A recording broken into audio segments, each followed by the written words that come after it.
ദൈവനാമത്തിന് മഹത്വമുണ്ടായിരിക്കട്ടെ. സ്നേഹം നിറഞ്ഞ തൂണേരി ദേശത്തെ നല്ലവരായ ജനങ്ങളെ, നിങ്ങളോട് യേശുവിൻ്റെ സുവിശേഷം പങ്കുവയ്ക്കുവാൻ ഒരവസരം കിട്ടിയതിനോർത്ത് ദൈവത്തിന് നന്ദി പറയുകയാണ്. പ്രിയമുള്ളവരെ, എന്തുകൊണ്ടാണ് യേശുവിൻ്റെ സുവിശേഷം പ്രഘോഷിക്കപ്പെടേണ്ടത് ആവശ്യകത എന്തെന്ന് ചിന്തിക്കുമ്പോൾ, എന്താണ് ഒരു മനുഷ്യന്റെ ജീവിതത്തിൽ യേശുക്രിസ്തുവിനെ ചെയ്യുവാൻ കഴിയുന്നത് എന്ന് ചിന്തിക്കുമ്പോൾ, അതിന്റെ പ്രാധാന്യത്തെക്കുറിച്ച്, അതിന്റെ ആഴങ്ങളിലെക്കുറിച്ച് നമ്മൾ മനസ്സിലാക്കിയാൽ മാത്രമേ നമുക്ക് മനസ്സിലാകൂ ഒരു മനുഷ്യന്റെ ജീവിതത്തിൽ യേശുക്രിസ്തുവിന് ചെയ്യാൻ കഴിയുന്ന മാറ്റം എത്ര വലുതാണ്. പ്രിയമുള്ളവരെ, യേശുവിനെ അറിയുക എന്ന് പറഞ്ഞാൽ അത് ജീവിതത്തിൽ കിട്ടുന്ന ഒരു മഹാഭാഗ്യമായി ഞാൻ കരുതുന്നു. യേശുവിനെ അറിയാത്തവരുടെ ജീവിതവും യേശുവിനെ അറിഞ്ഞവരുടെ ജീവിതവും വളരെ വ്യത്യാസമായി കാണപ്പെടുന്നത് നിങ്ങൾക്ക് മനസ്സിലാകും. പ്രിയമുള്ളവരെ, യേശുക്രിസ്തുവിനെ അറിയാത്ത ഒരു മതവിഭാഗത്തിലാണ് ഞാൻ ജനിച്ചു വളർന്നത്. യേശു ആരാണെന്നോ, യേശു ഒരു മനുഷ്യന്റെ ജീവിതത്തിൽ എന്താണ് മാറ്റം വരുത്തുന്നതെന്നോ എനിക്കറിയില്ലായിരുന്നു. സാധാരണക്കാരിൽ സാധാരണക്കാരനായ ഞാൻ എൻ്റെ വിശ്വാസമനുസരിച്ച് എൻ്റെ മാതാപിതാക്കള്, എൻ്റെ കുടുംബാംഗങ്ങള്, എൻ്റെ നാട്ടുകാരെ എനിക്ക് കാണിച്ചു തന്ന വഴികളിൽ കൂടെ മുമ്പോട്ട് പോകുമ്പോൾ അതൊന്നും എൻ്റെ ജീവിതത്തെ സ്വാധീനിക്കുന്നതായോ എൻ്റെ ജീവിതത്തിനൊരു മാറ്റം വരുന്നതോ കാണുവാൻ സാധിക്കാഞ്ഞപ്പോൾ, ജീവിക്കുന്നൊരു ദൈവം ഈ ഭൂമിയിലുണ്ടോ എന്ന് അന്വേഷിക്കാനുള്ള ഒരു ത്വര എൻ്റെ മനസ്സിലുണ്ടാവുകയും അതിനനുസരിച്ച് ഞാൻ എൻ്റെ അന്വേഷണത്തിന്റെ ഭാഗമായാണ് സത്യദൈവമായ ഏകദൈവമായ യേശുക്രിസ്തുവിനെ തിരിച്ചറിയുവാനും ഇടയായത്. യേശുക്രിസ്തുവിനെ തിരിച്ചറിഞ്ഞതിന് ശേഷം, ആ സ്നേഹം തിരിച്ചറിഞ്ഞതിന് ശേഷം, ലോകത്ത് ദൈവത്തെ, നമ്മുടെ മനസ്സിൽ എങ്ങനെയാണ് നമ്മൾ ദൈവത്തെ കാണുന്നത്, ആ രീതിയിലൊക്കെ നമുക്ക് യേശുവിന്റെ സ്നേഹത്തെ നമുക്ക് മനസ്സിലാക്കാൻ സാധിക്കും. എന്താണ് ദൈവം, ദൈവം എങ്ങനെയായിരിക്കണം, ദൈവത്തിന്റെ ആശയങ്ങൾ എന്താണ്, ദൈവം ഒരു മനുഷ്യനോട് ഇടപെടുന്നത് എങ്ങനെയാണ് എന്നൊക്കെ നമുക്ക് യേശുവിൽ കൂടെ പഠിക്കുവാൻ കഴിയും. ഒരുപക്ഷെ യേശുവിനെ കുറിച്ചൊരു മുൻധാരണ നമ്മുടെ എല്ലാം ഉള്ളിലുള്ളത് കൊണ്ടായിരിക്കാം യേശുവിനെ നമുക്ക് ഉൾക്കൊള്ളുവാൻ കഴിയാത്തത്. നമ്മുടെ ഉള്ളിലുള്ള ഒരു ധാരണ യേശു ഒരു മതത്തിന്റെ പുരോഹിതനാണെന്നും ഒരു മതത്തിന്റെ നേതാവാണെന്നും ഒരു വിദേശിയായ ഒരു രാജ്യത്ത് മാത്രം തന്റെ സുവിശേഷം പറയുകയും ചെയ്ത ഒരു മനുഷ്യനാണെന്നൊക്കെ നമ്മുടെ ഉള്ളിൽ ഒരു ധാരണയുണ്ടാകും. എന്നാൽ യേശു അങ്ങനെയല്ല. സകല മർത്യരുടെയും ദൈവമാണെന്ന് യേശു നമ്മുടെ ജീവിതത്തിലേക്ക് വരുമ്പോൾ നമുക്ക് മനസ്സിലാവും. പ്രിയമുള്ളവരെ, നിങ്ങൾ BC എന്നും AD എന്നും കേട്ടിട്ടുണ്ടാകും. എന്താണ് BC, എന്താണ് AD? ഒരു ചരിത്രത്തെ തന്നെ രണ്ടായി മാറ്റിയ ഒരു വ്യക്തിത്വമാണ് യേശുവിൻ്റെത്. BC എന്ന് പറഞ്ഞാൽ ബിഫോർ ക്രൈസ്റ്റ്, AD എന്ന് പറഞ്ഞാൽ ആഫ്റ്റർ ഡെത്ത്. യേശുവിന് ശേഷവും യേശുവിന് മുമ്പും എന്നാണ് അതിന്റെ അർത്ഥം. പ്രിയമുള്ളവരെ, ഒരു ചരിത്രത്തെ രണ്ടായി മാറ്റിയ ഒരു വ്യക്തിത്വത്തെ കുറിച്ചാണ് ഞങ്ങൾക്ക് നിങ്ങളോട് പറയുവാനുള്ളത്. ഈ വ്യക്തിത്വത്തെ കുറിച്ച് നമ്മൾ ആഴത്തിൽ മനസ്സിലാക്കേണ്ടിയിരിക്കുന്നു. നമ്മുടെ ബാഹ്യമായ ജീവിതത്തിൽ നമ്മൾ ജനിച്ചു വളർന്ന മതത്തിന്റെ വിശ്വാസമനുസരിച്ച് നമ്മൾ ജീവിച്ചു പോരുന്നു. അതിനനുസരിച്ച് നമ്മൾ ഈ ഭൂമിയിൽ നിന്ന് വിട്ടുപോവുകയാണ് ചെയ്യുന്നത്. എന്നാൽ സത്യം അന്വേഷിക്കുന്നവർക്ക് സത്യം എന്താണെന്ന് യേശു വെളിപ്പെടുത്തി തരും. കാരണം യേശു സ്നേഹത്തിന്റെ പര്യായമാണ്. യേശുവിനെ അറിഞ്ഞ കാലത്തൊന്നും യേശുവിനെ പൂർണ്ണമായി ഉൾക്കൊള്ളുവാൻ ഞാൻ തയ്യാറായിരുന്നില്ല. ഇത് സത്യമാണോ എന്നറിയുവാൻ ഞാൻ അനവധി പരീക്ഷണങ്ങൾ നടത്തി. ആ അനവധി പരീക്ഷണങ്ങളുടെ അടിസ്ഥാനത്തിൽ യേശു ജീവിക്കുന്ന ദൈവമാണ്, യേശു ജീവിക്കുന്ന ദൈവത്തിലേക്കുള്ള വഴിയാണെന്ന് എനിക്ക് ബോധ്യപ്പെട്ടു. പ്രിയമുള്ളവരെ, യേശു പറയുന്നു, വിശുദ്ധ ബൈബിളിൽ ഇങ്ങനെ പറയുന്നു, ഞാൻ വഴിയും സത്യവും ജീവനുമാകുന്നു. ഞാൻ വഴിയും സത്യവും ജീവനുമാകുന്നെന്ന് വേറെ ആരും ലോകത്തെ വിളിച്ചു പറഞ്ഞിട്ടില്ല. ഞാൻ വഴിയും സത്യവും ജീവനുമാകുന്നു എന്ന് പറയുമ്പോൾ വേറെ ഒരു വഴിയില്ല എന്ന് അതിൽ നിന്ന് നമുക്ക് വ്യക്തമായി മനസ്സിലാക്കാൻ സാധിക്കും. ഞാൻ വഴിയും സത്യവും ജീവനുമാകുന്നു. എന്നെ അനുഗമിക്കുന്നവൻ ഒരു കാലത്തും അന്ധകാരത്തിൽ നടക്കുകയില്ല, അവൻ സ്വർഗരാജ്യത്തിന് അവകാശിയായിരിക്കും എന്ന് വിശുദ്ധ ഗ്രന്ഥത്തിൽ യേശു നമ്മളോട് പ്രഖ്യാപിക്കുന്നുണ്ട്. പ്രിയമുള്ളവരെ, യേശുവിന്റെ വഴി യഥാർത്ഥ വഴിയാണ്. യേശുവിന്റെ വഴി യഥാർത്ഥ ദൈവത്തിലേക്കുള്ള വഴിയാണ്. ഒരുപക്ഷെ നിങ്ങൾ ആദ്യമായിട്ടായിരിക്കും യേശുവിനെ കുറിച്ച് ഇങ്ങനെ ഒരു സുവിശേഷ പ്രസംഗം കേൾക്കുന്നത്. എന്തു തന്നെ ആയാലും, ആദ്യമായാലും മുമ്പേ കേട്ടിട്ടുള്ളതാണെങ്കിലും യേശുവിനെ രുചിച്ചറിയുക എന്ന് പറയുന്നത് ജീവിതത്തിലെ ഒരു മഹാഭാഗ്യമായി നമ്മൾ കരുതണം. പ്രിയമുള്ളവരെ, യേശുവിനെ രുചിച്ചറിയുന്നതിന് മുമ്പ് എനിക്കൊരു ജീവിതമുണ്ടായിരുന്നു. യേശുവിനെ രുചിച്ചറിയുന്നതിന് മുമ്പ് ആർക്കും വേണ്ടാതെ, പാർശ്വവൽക്കരിക്കപ്പെട്ട്, തള്ളപ്പെടപ്പെട്ട്, അംഗീകരിക്കപ്പെടാതെ നശിച്ചു പോകുന്ന ഒരു ജന്മമായിരുന്നു എന്റേത്. പ്രിയമുള്ളവരെ, കൂട്ടുകൂടി ആരും നിയന്ത്രിക്കാനില്ലാതെ വളർന്നു വരുന്ന ഒരു ചെറുപ്പക്കാരൻ എങ്ങനെയാണ് ഒരു സമൂഹത്തിൽ വളർന്നു വരിക എന്നത് നിങ്ങൾക്കറിയാമായിരിക്കും. പ്രിയമുള്ളവരെ, എന്തൊക്കെ തോന്നിവാസങ്ങള് ഒരു ചെറുപ്പക്കാരന് കാണിച്ചു കൂട്ടാൻ കഴിയുമോ അതൊക്കെ കാണിച്ചു കൂട്ടി ജീവിതം തന്നെ മടുത്ത്, ജീവിതം തന്നെ അവസാനിപ്പിക്കുവാൻ തീരുമാനിച്ച് മുമ്പോട്ട് പോകുമ്പോൾ ഞാൻ ഇങ്ങനെ ചിന്തിച്ചു, ഈ ഭൂമിയിൽ പലവിധ ആചാരങ്ങളും പലവിധ മതങ്ങളും പലവിധ അനുഷ്ഠാനങ്ങളും ഉണ്ടെങ്കിലും ഇതിലേതാണ് സത്യമെന്നറിയുവാനുള്ള എന്റെ മനസ്സിലെ ആഗ്രഹമാണ് ഞാൻ യേശുവിനെ അറിയുവാൻ ഇടയായത്. പ്രിയമുള്ളവരെ, ആ ആഗ്രഹം യേശുവിന്റെ സ്നേഹത്തിന്റെ ആഴം എത്രയാണെന്ന് എനിക്ക് മനസ്സിലാക്കി തന്നു. പ്രിയമുള്ളവരെ, അനവധി തവണ യേശു ജീവിക്കുന്ന ദൈവത്തിലേക്കുള്ള മാർഗമാണോ വഴിയാണോ എന്ന് ഞാൻ പരീക്ഷിക്കുകയായിരുന്നു. ആ പരീക്ഷണങ്ങളിലെല്ലാം ഞാൻ പരാജയപ്പെടുകയും യേശു വിജയിക്കുകയാണ് ചെയ്തത്. ഒന്നും രണ്ടും തവണയല്ല, അനവധി തവണ ഞാൻ യേശുവിനെ പരീക്ഷിക്കുകയുണ്ടായി. ആ പരീക്ഷണങ്ങളിൽ യേശു എനിക്ക് കാണിച്ചു തന്നു, ഞാനാണ് വഴിയും സത്യവും ജീവനും, ഞാനാണ് ജീവിക്കുന്ന ദൈവത്തിലേക്കുള്ള വഴിയെന്ന്. പ്രിയമുള്ളവരെ, അതുകൊണ്ടാണ് ആ സ്നേഹത്തിന്റെ പര്യായമെന്ന്, യേശുക്രിസ്തുവാണ് ആ സ്നേഹത്തിന്റെ പര്യായമെന്ന് ഞാൻ പറയുവാൻ ആഗ്രഹിക്കുന്നത്. പ്രിയമുള്ളവരെ, യേശുവിന്റെ സ്നേഹം രുചിച്ചറിയുക എന്നത് ഞങ്ങളുടെ ആഗ്രഹത്തിന്റെ ഭാഗമായാണ് നിങ്ങളുടെ നാട്ടിലും ഞങ്ങൾ ഇത് വന്ന് പറയുവാൻ കാരണം. യേശുവിനെ അറിഞ്ഞ ഞാൻ ആ സത്യം ലോകമെമ്പാടും എന്നെ പോലെയുള്ള ഒരുപാട് മക്കളിലേക്ക് എത്തിക്കണം, ഒരുപാട് പേര് രക്ഷയിലേക്ക് വരണം, ഒരുപാട് പേര് സ്വന്തം ജീവിതത്തിൽ നേരായ വഴിക്ക് തിരിച്ചുവിടണം എന്നുള്ള ആഗ്രഹത്തിന്റെ അടിസ്ഥാനത്തില്, ആ ആഗ്രഹത്തിന്റെ പൂർത്തീകരണത്തിനായിട്ടാണ് ഞങ്ങൾ നിങ്ങളുടെ നാട്ടിൽ വന്ന് ഈ സുവിശേഷം പറയുന്നത്. പ്രിയമുള്ളവരെ, ഒരുപക്ഷെ നിങ്ങൾക്കിത് കേൾക്കുമ്പോൾ അസ്വസ്ഥത ഉണ്ടാകാം. കാരണം സ്വന്തം മതത്തിലെ വിശ്വാസവും ആചാരവുമായി മുമ്പോട്ട് പോകുന്ന നിങ്ങൾക്ക് പെട്ടെന്നൊരു മതവിഭാഗത്തെ കുറിച്ച് പറയുമ്പോൾ സ്വാഭാവികമായിട്ടും അമർഷവും അസ്വസ്ഥതയും ഒക്കെ ഉണ്ടാകും. ഇതുപോലെ ഒരു കാലത്ത് യേശുവിന്റെ വചനം കേൾക്കുമ്പോൾ എനിക്കും അസ്വസ്ഥത ഉണ്ടായിട്ടുണ്ടായിരുന്നു. കാരണം ഞാൻ ഇങ്ങനെയാണ് ചിന്തിച്ചത്, അവരവരുടെ വിശ്വാസമനുസരിച്ച് അവരവർ ജീവിച്ചാൽ പോരെ, എന്തിനാണ് യേശുവിനെ കുറിച്ച് മാത്രം ഇവർ പ്രഘോഷിക്കപ്പെടുന്നത്? എന്തിനാണ് യേശുവിനെ കുറിച്ച് മാത്രം ഈ കവലകളിലും മറ്റുള്ള സ്ഥലങ്ങളിലും പോയിട്ട് ഇവരെന്തിനാണ് പ്രഘോഷിക്കപ്പെടുന്നത്?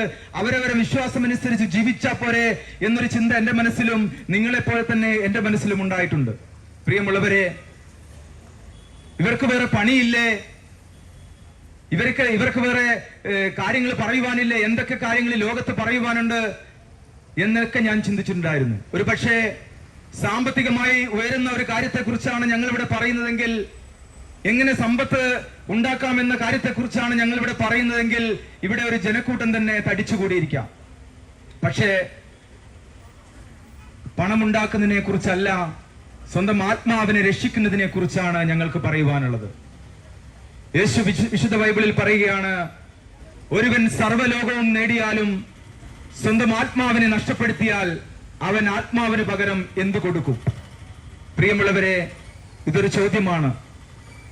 നമ്മൾ ഈ ലോകത്ത് കണ്ടിട്ടുണ്ട്, പല രീതിയിൽ സമ്പത്ത് ഉണ്ടാക്കുന്നതും പല രീതിയിൽ വരുമാനം വർദ്ധിപ്പിക്കുവാൻ നമ്മൾ നോക്കുന്നതും നെട്ടോട്ടം ഓടുന്നതും.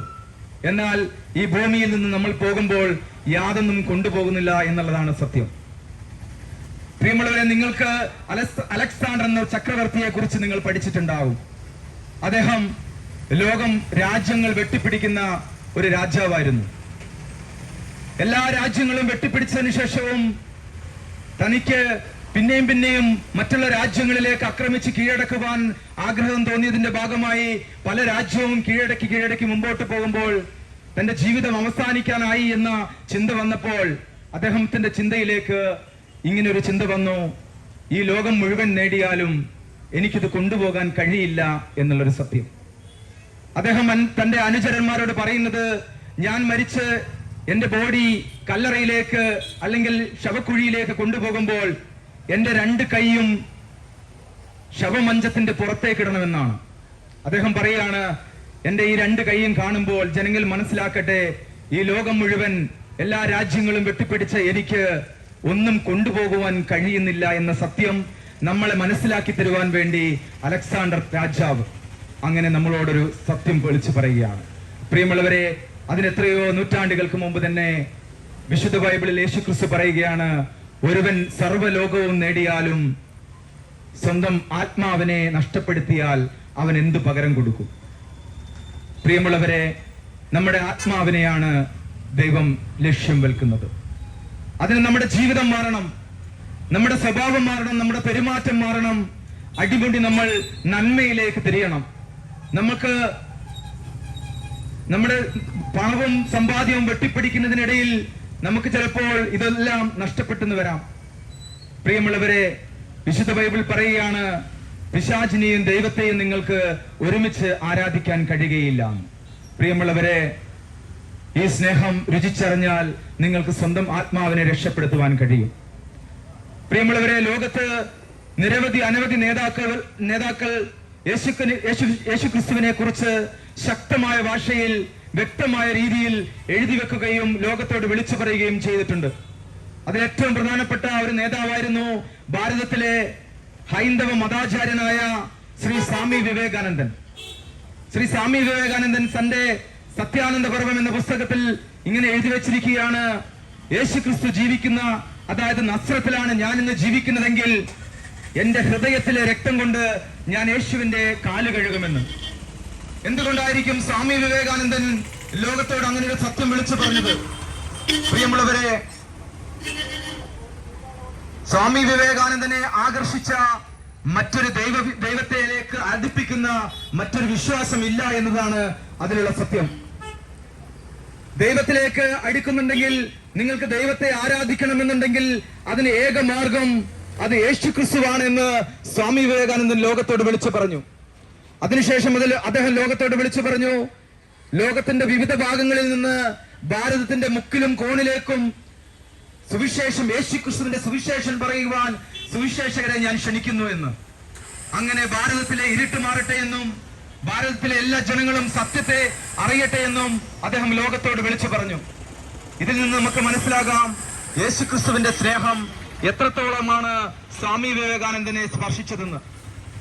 പ്രിയമുള്ളവരെ, സ്വാമി വിവേകാനന്ദൻ മാത്രമല്ല, നമ്മൾ നിരന്തരം ഉപയോഗിക്കുന്ന നോട്ടുകളിൽ കാണുന്ന മഹാത്മജി, അദ്ദേഹം ലോകത്തോട് വിളിച്ച് പറയുകയാണ്, തന്റെ സത്യാന്വേഷണ പരീക്ഷണം എന്ന അദ്ദേഹത്തിന്റെ ആത്മകഥയിൽ അദ്ദേഹം പറയുകയാണ്, യേശുക്രിസ്തുവിനെ രക്ഷകനും നാഥനുമായി സ്വീകരിച്ചത് കൊണ്ട് മാത്രമാണ് ഞാൻ ഈ അഹിംസ എന്ന മാർഗം പിന്തുടരുന്നതെന്ന് അദ്ദേഹം ലോകത്തോട് വിളിച്ചു പറയുകയാണ്.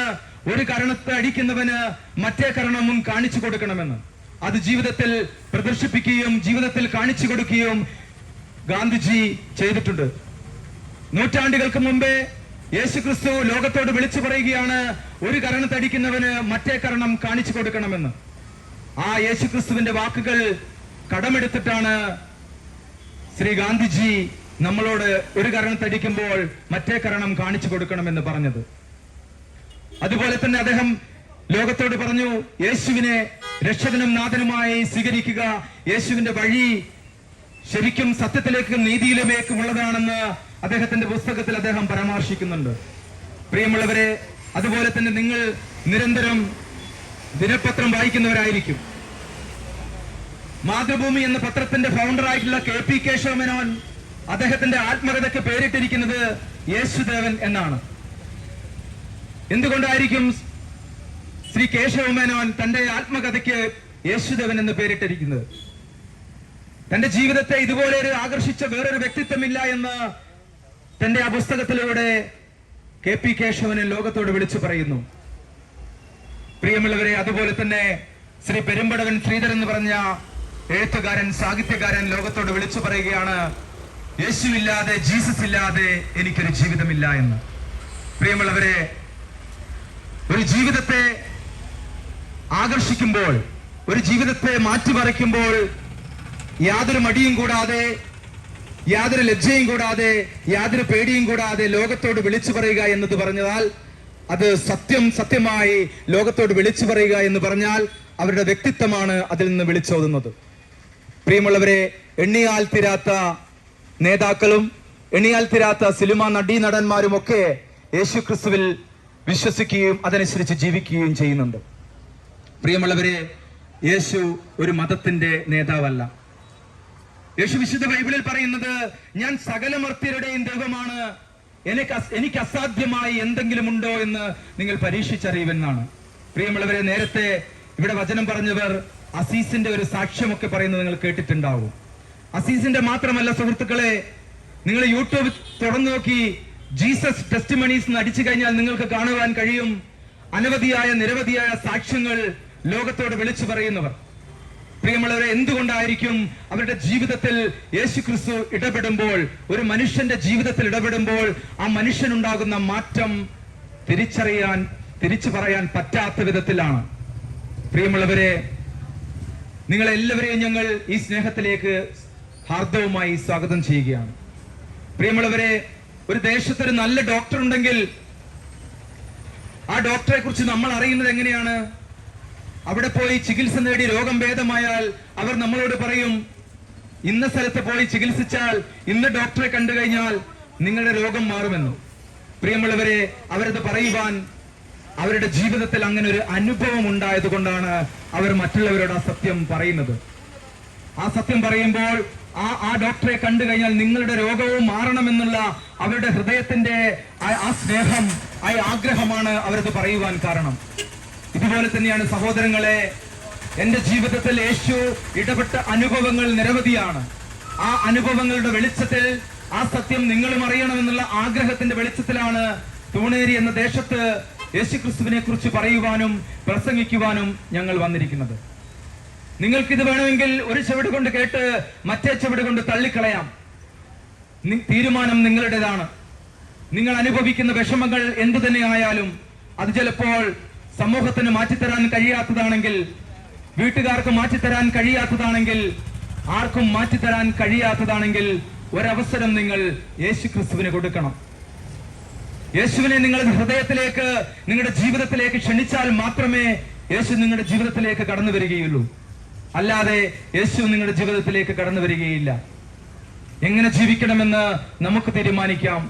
നന്മയായിട്ട് ജീവിക്കണമെന്നുണ്ടെങ്കിൽ നന്മയായിട്ട് ജീവിക്കാം, തിന്മയായിട്ട് ജീവിക്കണമെന്നുണ്ടെങ്കിൽ തിന്മയായിട്ട് ജീവിക്കാം.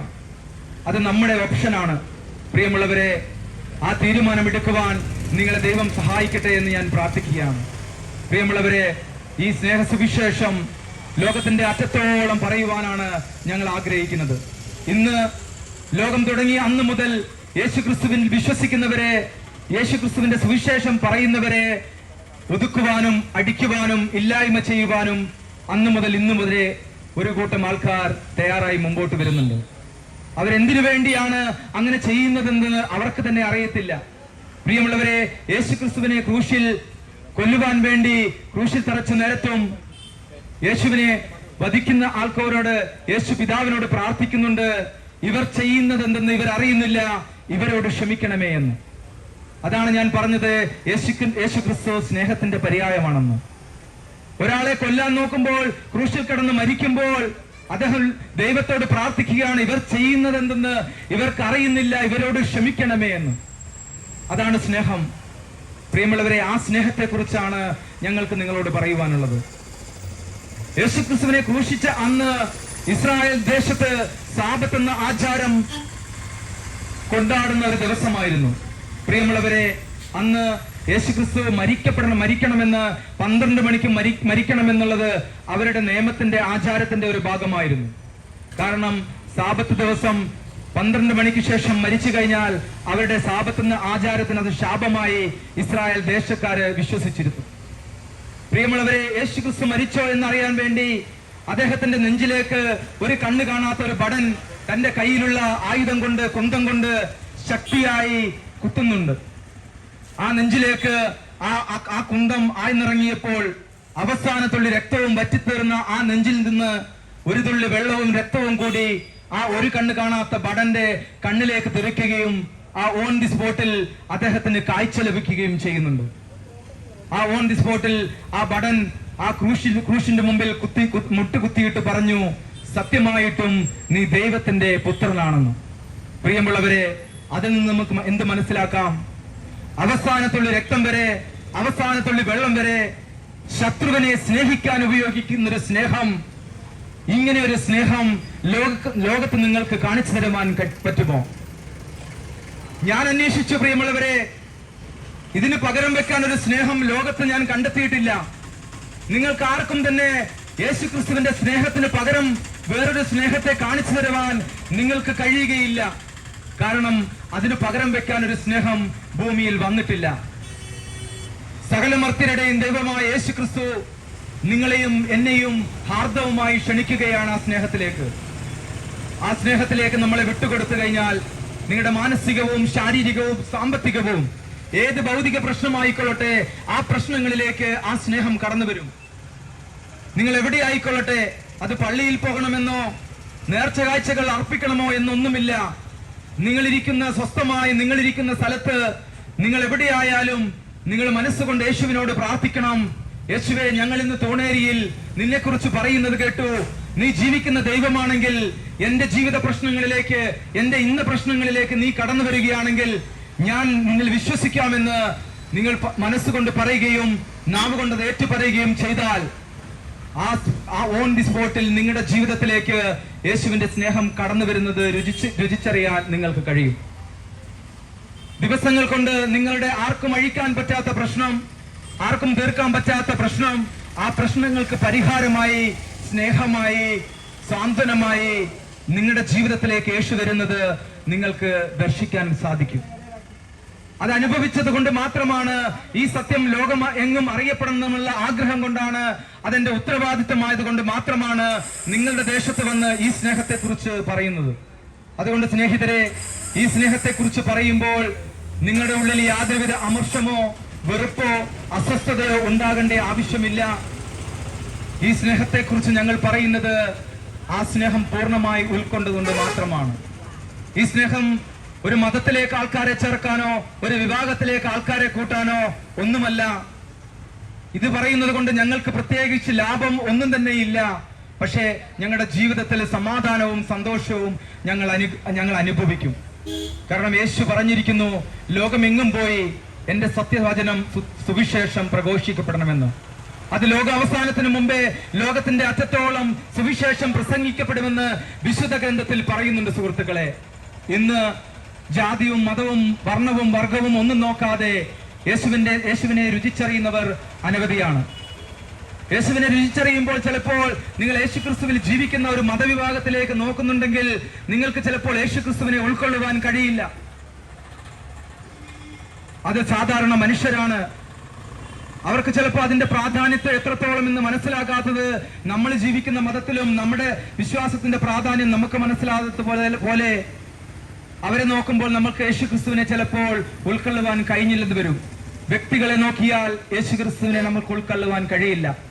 എന്നാൽ യേശുവിനെ നോക്കുമ്പോൾ, യേശുവിനെ ഉൾക്കൊള്ളുമ്പോൾ നമുക്ക് അവരെയും ഉൾക്കൊള്ളാൻ കഴിയും. ലോകത്തിലുള്ള സകല മനുഷ്യരെയും ഉൾക്കൊള്ളുവാൻ കഴിയും.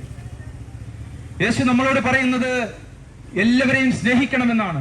സ്നേഹം കൊണ്ട് മറ്റുള്ളവരെ തോൽപ്പിക്കണമെന്നാണ്. പ്രിയമുള്ളവരെ, സ്നേഹം കൊണ്ട് എങ്ങനെയാണ് മറ്റുള്ളവരെ തോൽപ്പിക്കണമെന്ന് യേശു നമ്മളെ പഠിപ്പിക്കും.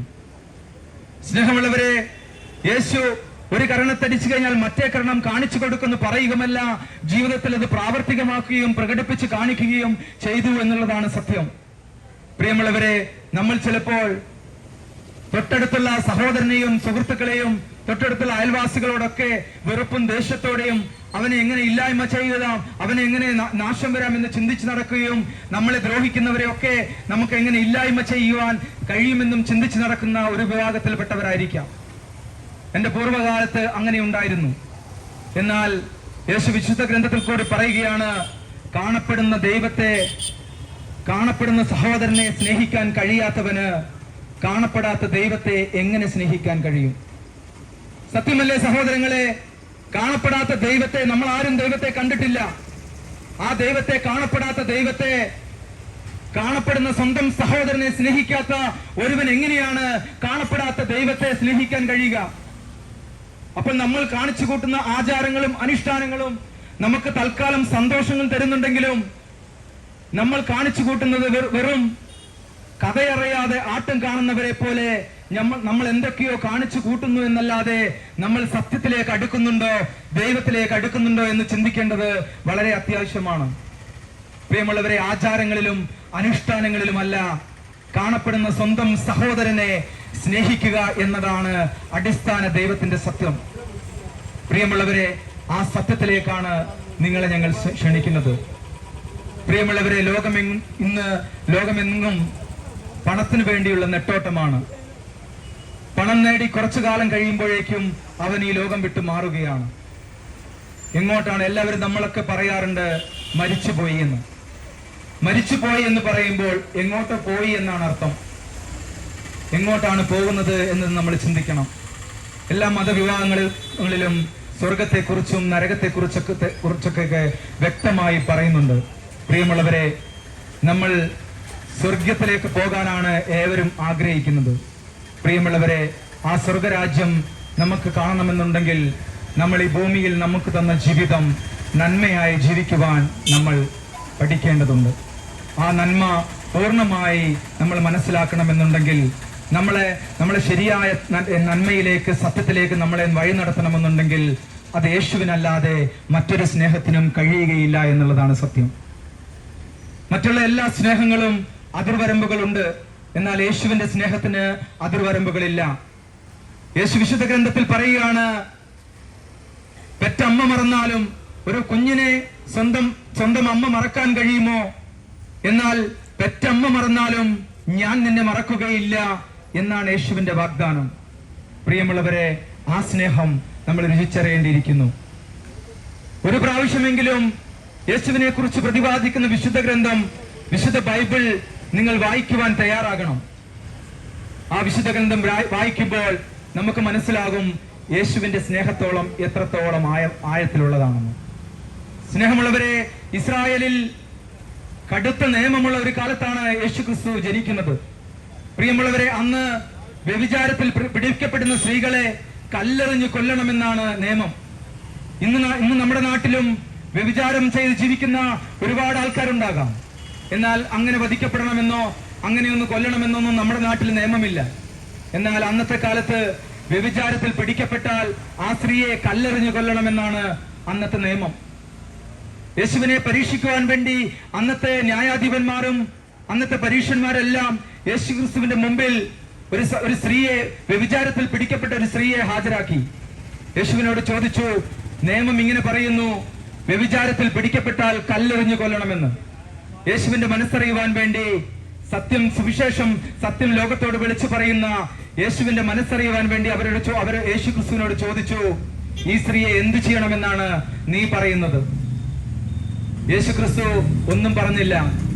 അവസാന നിമിഷം യേശു അവരോട് ഇങ്ങനെ പറഞ്ഞു, എല്ലാവരുടെയും കയ്യിൽ ഈ സ്ത്രീയെ കല്ലെറിഞ്ഞു കൊല്ലുവാൻ വേണ്ടിയുള്ള കല്ലുണ്ട്.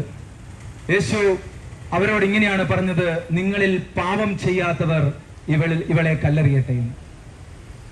സ്നേഹമുള്ളവരെ, ഒരാളെ വിധിക്കുവാൻ നിങ്ങൾ മറ്റുള്ളവരെ വിധിച്ചിട്ടില്ലെങ്കിൽ നിങ്ങൾ വിധിക്കട്ടെ എന്ന് പറയുന്ന ആ വാചകം, പ്രിയമുള്ളവരെ, എല്ലാവരുടെ കയ്യിൽ നിന്നും കല്ലുകൾ താഴേക്ക് പോവുകയാണ് ചെയ്തത്. കാരണം നിങ്ങളിൽ പാപം ചെയ്യാത്തവർ, തെറ്റ് ചെയ്യാത്തവർ ഇവളെ കല്ലെറിയട്ടെ എന്ന്.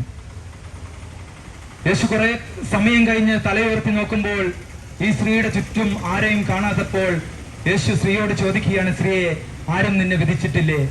ഞാനും നിന്നെ വിധിക്കുന്നില്ല, ഇനിമേലിൽ പാപം ചെയ്യരുതെന്ന്. പ്രിയമുള്ളവരെ, നമ്മളോടും യേശു അതാണ് പറയുന്നത്. നമ്മൾ ഏത് പാപത്തിന്റെ അവസ്ഥയിലാണെങ്കിലും, ഏത് നികൃഷ്ടമായ അവസ്ഥയിലാണെങ്കിലും, ഏത് കരിങ്കല്ല് പോലെയുള്ള അവസ്ഥയിലാണ് നമ്മുടെ മനസ്സെങ്കിലും, നമ്മളോട് ദൈവം സ്നേഹത്തിൽ പറയുകയാണ്, നിങ്ങളെ ഞാനും വിധിക്കുന്നില്ല, യേശു നമ്മളെ വിധിക്കുകയില്ല. നമ്മളോടും പറയുന്നു, ഇനിമേലിൽ തെറ്റുകളുടെ വഴികളിൽ കൂടി പോകരുത്, നന്മയുടെ വഴികളിൽ കൂടി പോയി സ്വർഗത്തിലേക്ക് സ്വന്തം ആത്മാവിനെ രക്ഷിക്കുന്ന ആ വഴികളിൽ കൂടി പോയി സ്വർഗരാജ്യത്തിന് അവകാശിയായി മാറണമെന്നാണ് സത്യസുവിശേഷം ലോകത്തിൽ വിളിച്ചു പറയപ്പെടാൻ കാരണം. പ്രിയമുള്ളവരെ, ഇത്ര നേരം നിങ്ങൾ എന്നെ കേട്ടതിനെ ഓർത്ത് നന്ദി പറയുന്നു.